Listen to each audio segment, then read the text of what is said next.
Well, there were a number of memorable moments during last night's Oscar telecast. Among them, host Ellen DeGeneres' attempt to break a record for most retweets on Twitter. Ellen asked Meryl Streep to pose for a selfie together.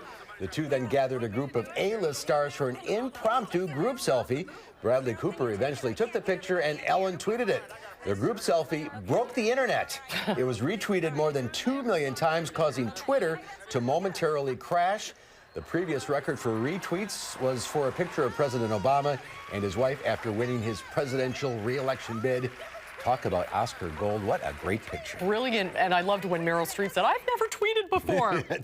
And we all know that 12 Years a Slave and Gravity were the night's big winners, but how about the fashion winners and losers? Madison Magazine fashion expert Shayna Mace is with us once again to hand out the gold and the not so gold. Good to see you. Good to see you guys as well. So what did you think overall? I think overall I had kind of the same impression as the Golden Globes. There was a lot of really star-heavy, kind of glamorous looks, and then there was a lot of that minimalist look we were seeing again, such as, you know, Amy Adams and Jennifer Lawrence, that kind of thing. So it kind of vacillated between the two. It was very interesting, though, and great fashion, I have to say. So let's talk about some of the best. The winners, yes. Who's on your list? Well, Cate Blanchett in Armani Privé. She looks gorgeous. She had a great look at the Golden Globes. This one's a little similar, but kind of in a lighter palette. Loved the embellishment of it, loved the sheerness of it, but at the same time it was kind of light and airy, and just she looked like a star. What can I say? But she said it was very heavy. Did she? Yeah.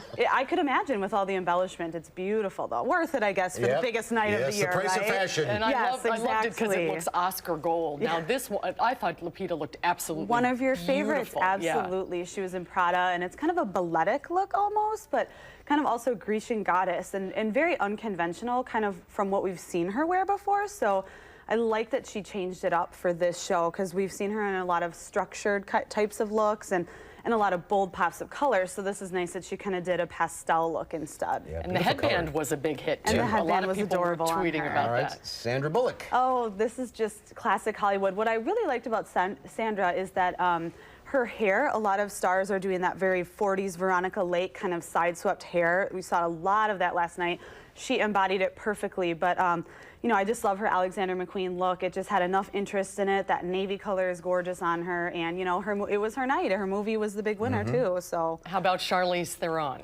Oh, in Dior. I mean, it doesn't hurt when you have that face, right? I mean, that face is going to carry you, okay? But I just thought it was really, really cool with the detail at the bottom, kind of the strap detail, which almost had a kind of an illusion strap to it, which beautiful again. The train was gorgeous. Just kind of a structured look, but at the same time with a little bit of flowiness at the end. That was really great. Kate Hudson wearing the gorgeous kind of cape look that we've seen before. We saw Lupita do that at Golden Globes, and then we saw Gwyneth Paltrow do it at last year's Oscars. But just a very cool look again by Versace, and kind of a beaded, you know, she actually embodied the metallic trend that we saw a lot of this year. All right, those are the winners. Now how about the winners? The not so winners? Good. Yes, we have to do it. So Anna Kendrick, Jay Mendel, I just thought there was a little too much going on in this dress. I mean, there was the slash at the top, and the sheerness, and the belt, and then the kind of the raised in the front, and beautiful girl. I just didn't think this look worked that well. Just too much going on. A little too much. Oh, and speaking of. Oh, Liza Minnelli. Formal pajamas is kind of what came to mind for me. It kind of looked like this is what she swans about in her house, in her, you know, formal pajamas. I don't know. I just thought she could have done a little better, especially with the tribute to her mother, you know, being so big that night, Somewhere Over the Rainbow with Judy Garland. The blue in the hair was something, too. Yeah, that was kind of interesting.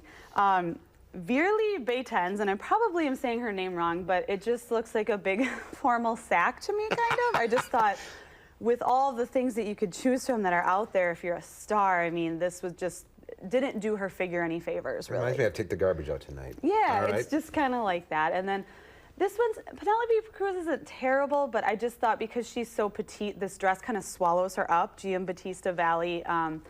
It's pretty, it's just, I thought she could have done better, I thought, with all the options available, you know. And Whoopi. It's being Whoopi.